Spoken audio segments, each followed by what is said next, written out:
Hello students, ये विभिन्न optics का 13th लेक्चर है और यहाँ पे हम प्लेन ट्रांसमिशन ग्रेटिंग या डिफ्रैक्शन ग्रेटिंग करने वाले हैं।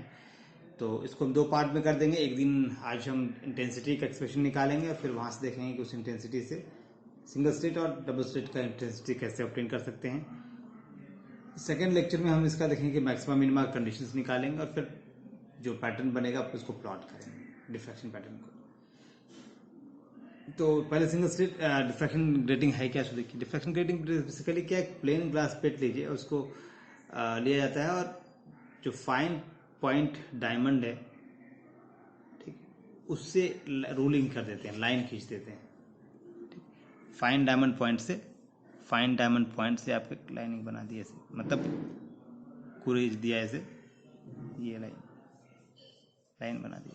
तो ये जो स्पेस बन गया, ये आपका स्लिट का काम करेगा और ये ओपेक पार्ट का काम करेगा। ये सारे स्लिट का विड्थ आपस में एक है, इसको इस स्लिट विड्थ को हम बी लेते हैं, ठीक है, और इसका जो ओपेक पार्ट का विड्थ है उसको डी लेंगे। ठीक, आगे लिखे हैं। तो ये क्या हो गया, एक तरह से मल्टीपल स्लिट हो गया। तो डिफ्रैक्शन ग्रेटिंग क्या है? सिंपल सा, एक मल्टीपल स्लिट से, और हम सिंगल स्लिट डिफ्रैक्शन पढ़ चुके हैं, डबल स्लिट डिफ्रैक्शन पढ़ चुके हैं। तो उन्हीं के इंफॉर्मेशंस को, नॉलेज को यूज करके हम एन स्लिट डिफ्रैक्शन पैटर्न तैयार कर लेंगे और एन स्लिट डिफ्रैक्शन पैटर्न पे ही आपका प्लेन ट्रांसमिशन ग्रेटिंग या डिफ्रैक्शन ग्रेटिंग बेस्ड। तो आपका डिफ्रैक्शन ग्रेटिंग क्या है कि diffraction grating consist of a large number of parallel slits of the same width and separated by equal opaque spaces. ठीक है, वही काम जो मैंने यहाँ किया आपको वही बताया। ठीक है, तो ये आपका हो गया diffraction grating consist of a large number of parallel slits of the same width and separated by equal opaque spaces. वही चीज मैंने आपको बताया अभी। अब इस स्लिट को अगर आप ऐसे रख दें, मान लीजिए कि ये हाथ है और ये आपका स्लिट है, ठीक है, ये सारा स्लिट से और ये ओपेक पार्ट है। ठीक है, कंपैरिजन ठीक नहीं है क्योंकि ये स्लिट्स का ठीक है आप समझने के लिए। अब इसको अगर ऐसे रखें और इस साइड से देखें, आगे से इस साइड से देखेंगे, तो आपको जो दिखेगा सिर्फ होल टाइप से दिखेगा, मतलब ये दिखेगा स्लेट आपका, इस टाइप का स्लेट, ये आपका स्लेट हो गया। वो जो प्लेट रखा है अगर ऐसे रखते हैं तो हमारी ये स्लेट हो गई। अब यहाँ पे हमने एक सोर्स लिया है, मोनोक्रोमेटिक सोर्स लिया है, और ये कन्वर्जिंग लेंस है और यहाँ भी कन्वर्जिंग लेंस लगाया है। चूंकि हम फ्राउनहोफर डिफ्रैक्शन के अंदर कर रहे हैं तो हमें हमारा सोर्स और स्लेट दोनों इनफाइनाइट डिस्टेंस पे है। उसको इनफाइनाइट डिस्टेंस का मतलब हमने ये ले लिया lens, converging lens, convex lens लिया है। अब ये इसे कन्वर्ज करके पैरेलल प्लेट्स, पैरेलल लाइंस बना रहा है, मतलब प्लेन वेव फ्रंट हमको मिल रहा है।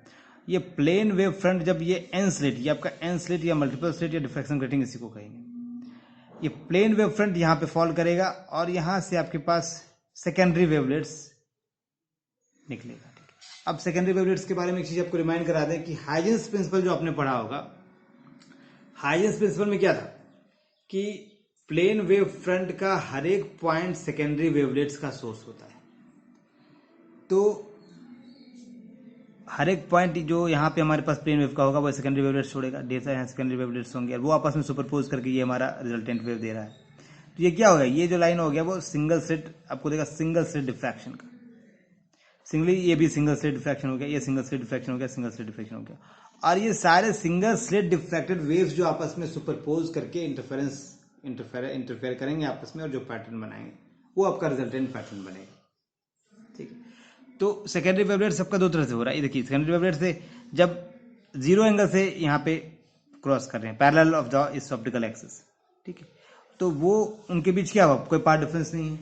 अगर ये पैरेलल रेज हैं ऐसे जा रहे हैं, कोई पार्ट डिफरेंस नहीं है, तो कोई फेज डिफरेंस नहीं है। अब ये कोई फेज डिफरेंस नहीं है तो ये ओ पे इंटरफेयर करेगा, सुपरपोज करेगा, और यहाँ पे कंस्ट्रक्टिव इंटरफेरेंस बनेगा और इसकी इंटेंसिटी मैक्सिमम होगी। ठीक, और जो थीटा एंगल से डिफ्लेक्ट हो रहे हैं वो सुपरपोज करके पी पॉइंट पे मिल रहे हैं। पी पॉइंट पे मैक्सिमा होगा या मिनिमा होगा हम डिस्कस करेंगे जब डिफरेंट कंडीशंस के अंदर ये मैक्सिमा होगा, डिफरेंट कंडीशन में मिनिमा होगा, उसका डिस्कशन हम आगे के आने वाले लेक्चर में करेंगे। ठीक है, तो ये हमारा हो गया पहला पॉइंट। हमने क्या डिस्कस कर लिया कि डिफ्रैक्शन ग्रेटिंग कैसा होता है, क्या होता है। दूसरा कि एक्सपेरिमेंटल अरेंजमेंट पे हम कैसे, ये पूरा एक्सपेरिमेंटल अरेंजमेंट का सेटअप क्या होगा। ठीक है, तो सेटअप में आपके पास क्या क्या है, ये एन स्लिट है, जिसको कि डिफ्रैक्शन एलिमेंट डिफ्रैक्शन ग्रेटिंग कह रहे हैं।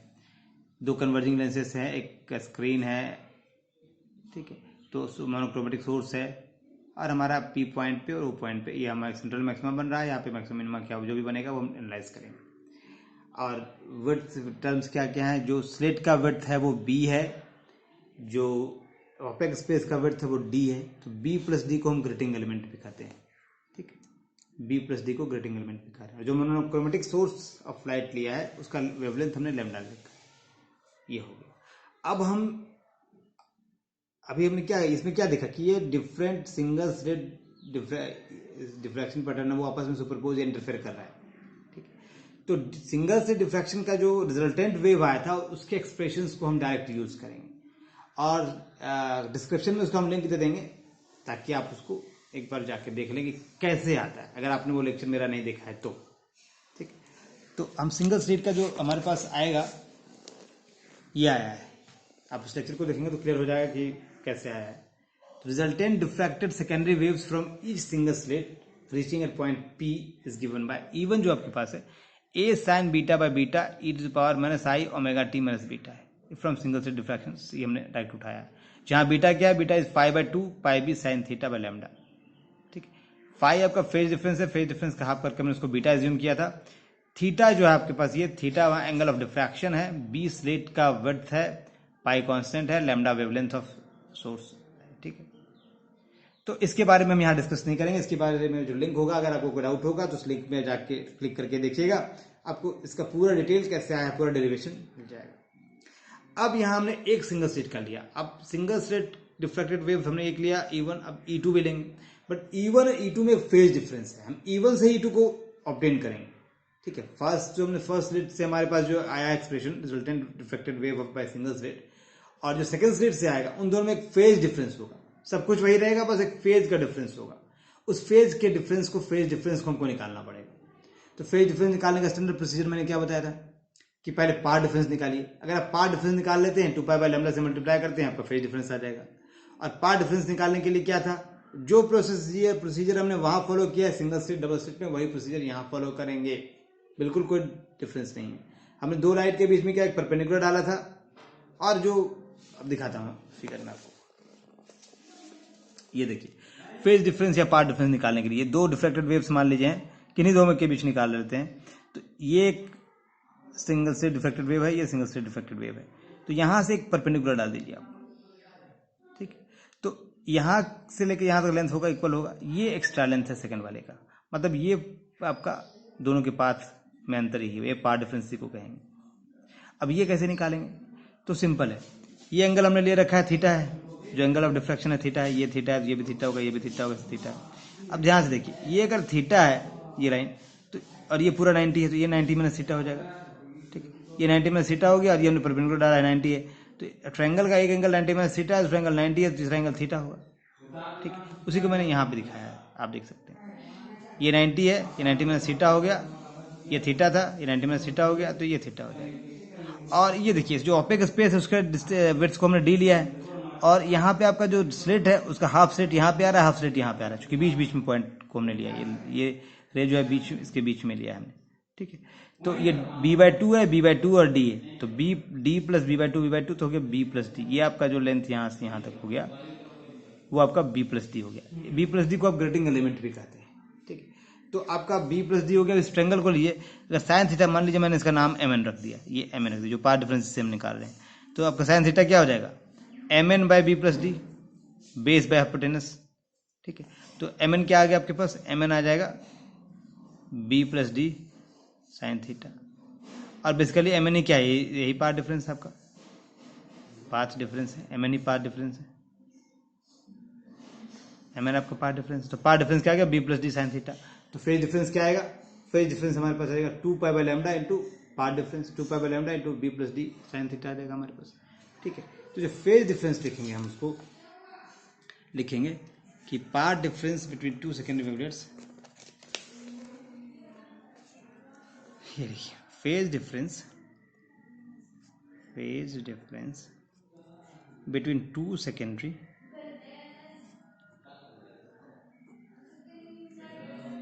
wavelets secondary wavelets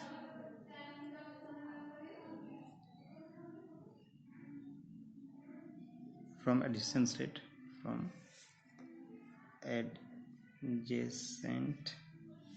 slit is given as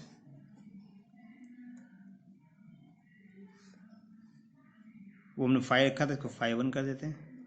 तो क्या आया था 2π/λ हो गया इंटू पार्ट डिफरेंस, और पार्ट डिफरेंस हमने क्या निकाला था b + d into sine theta. ठीक है, इसको क्वेश्चन नंबर 3 कर देते हैं।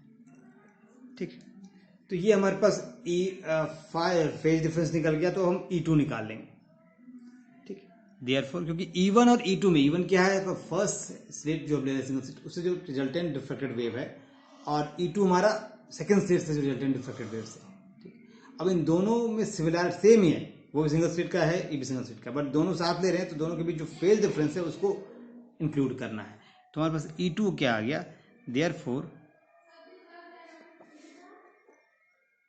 E2 इज इक्वल टू जो आ जाएगा, सब कुछ वही रहेगा, सिर्फ एक्स्ट्रा फेज आएगा, sign beta by beta e⁻⁻i omega T minus beta और माइनस फेज का इंक्लूड कर दीजिए 5।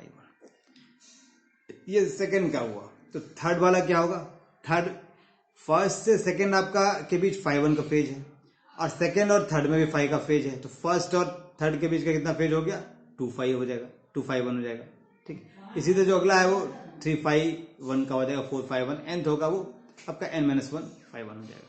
तो सिमिलरली हम लिख सकते हैं क्या, E3 जो होगा एक और लिख देते हैं, similarly E3 is equal to हो जाएगा a sine beta by beta e⁻⁻i omega T minus beta minus 2 5 1। ठीक, इसी तरह से हम सिमिलर देखिए, सेकेंड है उसमें एक 5 1 आया, थर्ड में 2 5 1 आया, तो nth में कितना आएगा n-1 5 1। तो n अगर हम लेंगे तो ये क्या आ जाएगा a साइन बीटा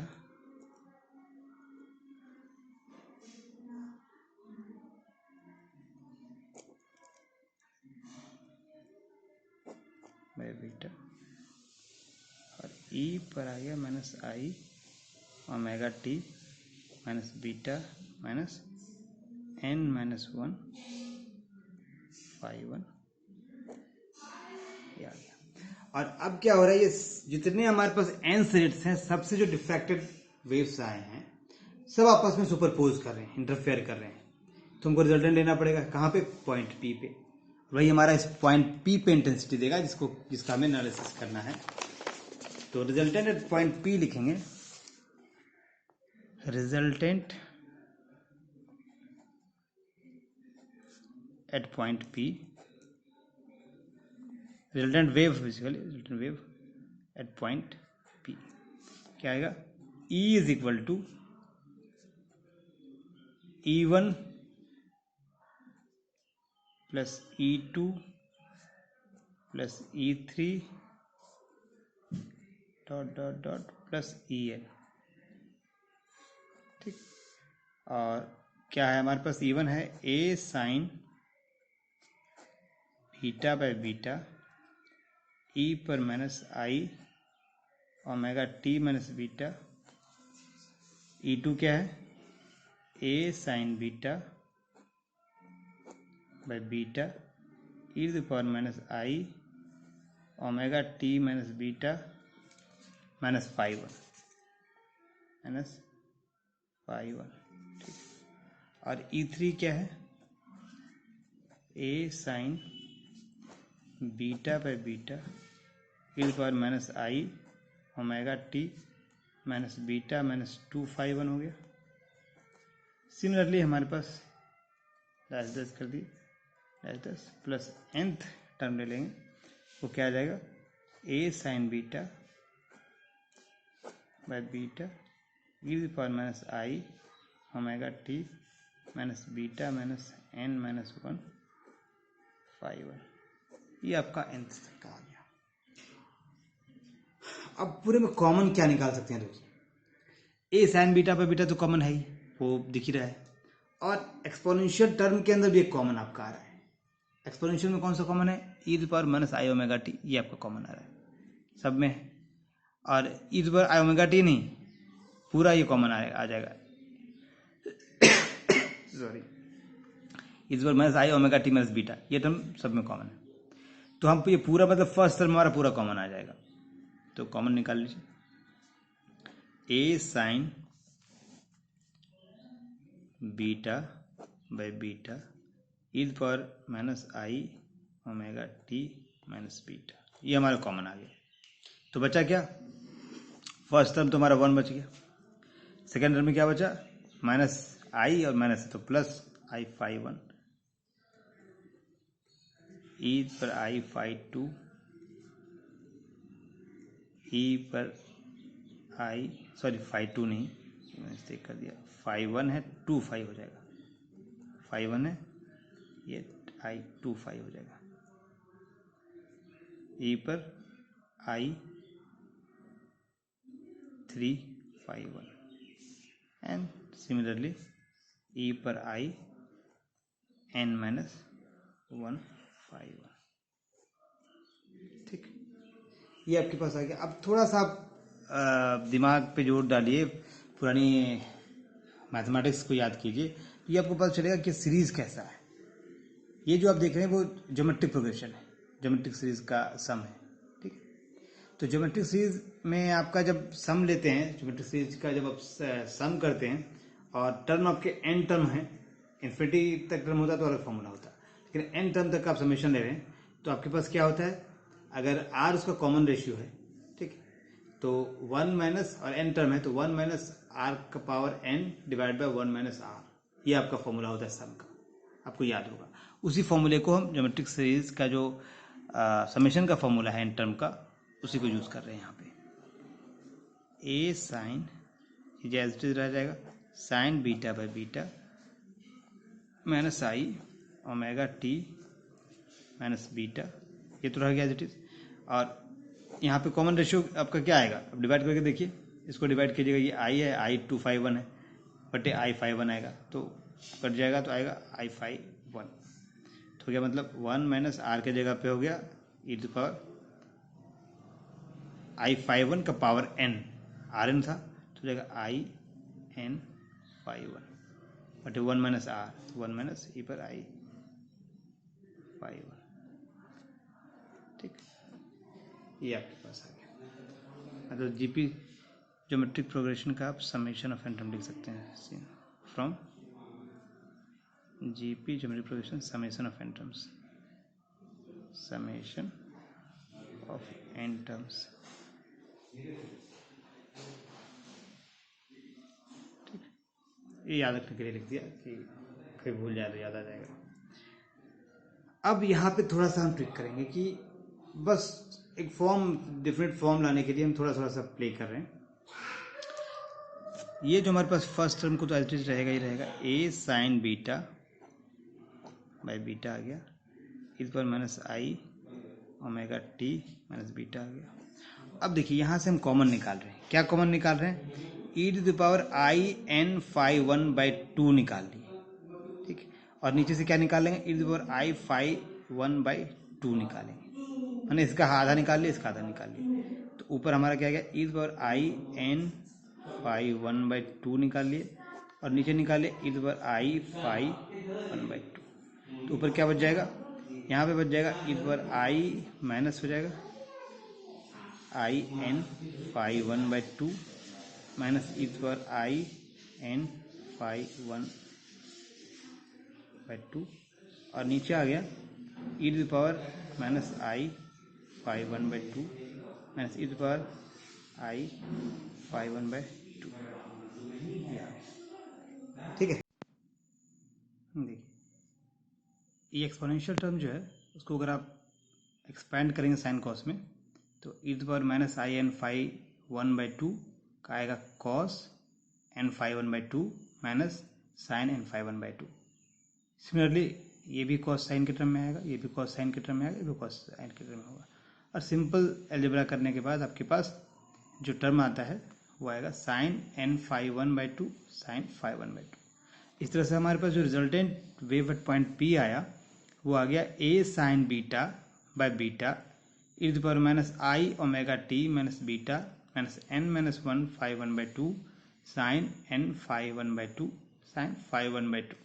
तो ये हमारे पास रिजल्टेंट ई आ गया। ठीक है, और अब हम इस टर्म को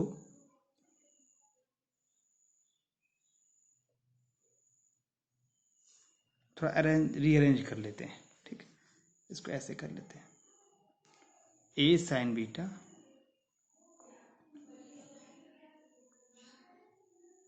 bye beta sine N phi 1/2 बटे साइन फाई 1/2। ठीक है,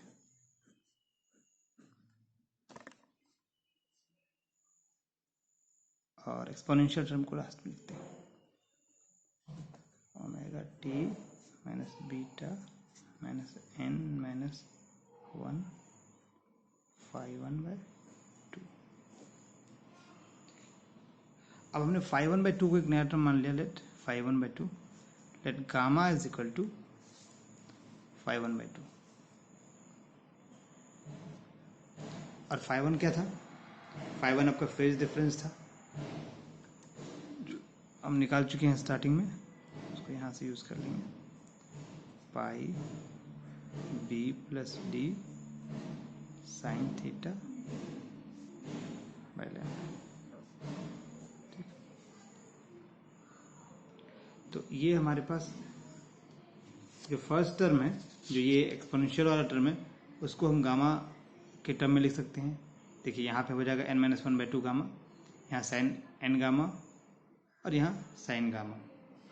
ठीक है, और इसमें एक्सप्रेशंस में जो टर्म्स है, b आपका है width of each slit, d आपका है width of each opaque space, lambda wavelength है, थीटा एंगल ऑफ डिफ्रैक्शन है। ठीक है, सारी जो टर्म्स हैं हम डेरिवेशन स्टार्टिंग में एक्सप्रेसिवली लिख चुके हैं।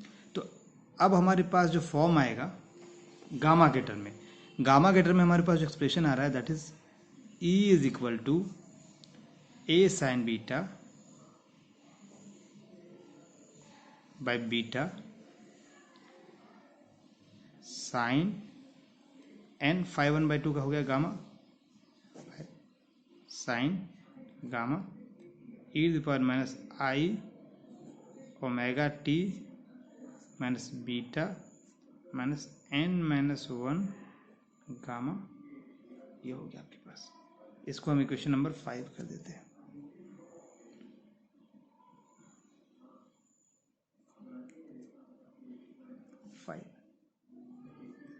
अब स्टार्टिंग में हम एक्सपोनेंशियल लेके चले थे, इसमें रियल और इमेजिनरी पार्ट दोनों हैं, बट जो रियल पार्ट है, इस एक्सपोनेंशियल टर्म का जो रियल पार्ट है वही आपका रिजल्टेंट दे रहा है। ठीक है, इमेजिनरी पार्ट को हम इग्नोर करेंगे, तो हमारे पास साइन या कॉस के टर्म में अगर हम इसका रिजल्ट लिखते हैं तो ये आएगा।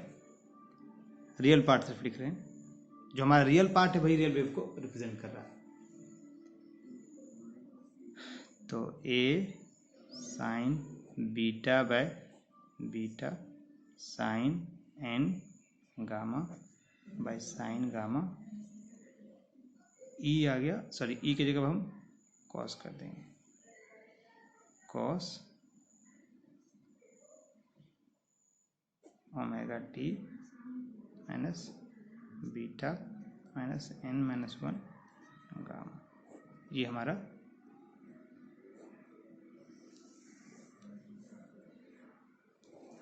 दोनों सेम है हमारे पास। इसको क्वेश्चन नंबर हम 5 भी रख सकते हैं और 6 भी कर सकते हैं।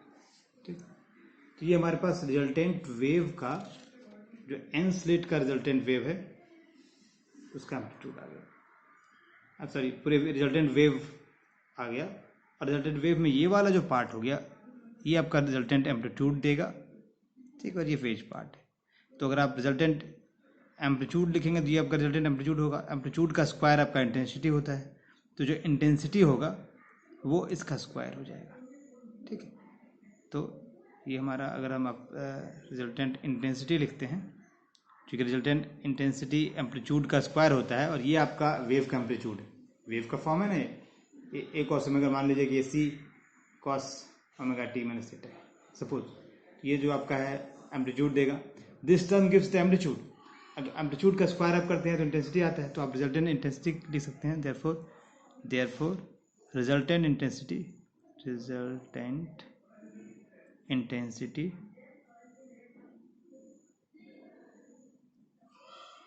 आई जो होगा that is a square sine square beta by beta square sine square n gamma बटे साइन स्क्वायर गामा। ये आपका रिजल्टेंट इंटेंसिटी हो गया। ठीक है, अब ए स्क्वायर की जगह आई जीरो भी कर सकते हैं। ठीक है, आई जीरो हम मैक्सिमम एम्पलीट्यूड मान लेते हैं, या इस ए की जगह पे ए स्क्वायर को हम, तो या तो अगर नहीं भी लिखते हैं तो ये वाला जो टर्म है हमारे पास, इसको दे दीजिए। चलिए, तो फर्स्ट टर्म जो हमारे पास इक्वेशन नंबर, इसको 7 कर देते हैं। तो ये वाला टर्म है, ये हमें किसकी वजह से आ रहा है? ये आ रहा है distribution of intensity due to single slit diffraction. ये सिंगल स्लिट डिफ्रैक्शन की वजह से आ रहा है। और ये वाला जो टर्म है, ये आ रहा है distribution of intensity as a combined effect of all slit, मतलब इंटरफेरेंस वाला टर्म है। ये इंटरफेरेंस वाला टर्म है, और ये आपका intensity due to single slit diffraction की वजह से। इसको हम लिख देते हैं। ठीक है, इसको हम लिखेंगे तो लिखेंगे कि term a square sine square beta by beta square, ये किसकी वजह से आ रहा है? This is part distribution of intensity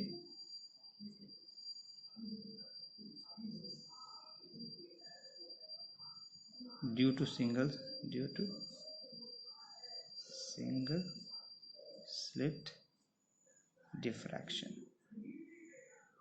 ठीक है, और सेकेंड वाला जो पार्ट है sine square n gamma by sine square gamma, ये आ रहा है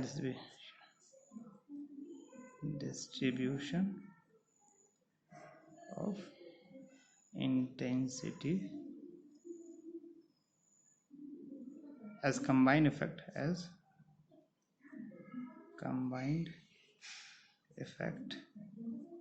of all slit, मतलब इंटरफेरेंस हो गया। ठीक, तो आज हम यहीं पे छोड़ेंगे कि हमारे पास फाइनल इंटेंसिटी एक्सप्रेशन आ गया। अब नेक्स्ट लेक्चर में हम इस इंटेंसिटी का मैक्सिमा मिनिमा को एनालाइज करेंगे, डिफरेंट कंडीशंस निकालेंगे जहां हमारे पास इंटेंसिटी मैक्सिमा या मिनिमा होगा, और फिर उसका डिफरेंट ग्राफ प्लॉट करेंगे। चलिए, आज के लिए इतना ही। ओके।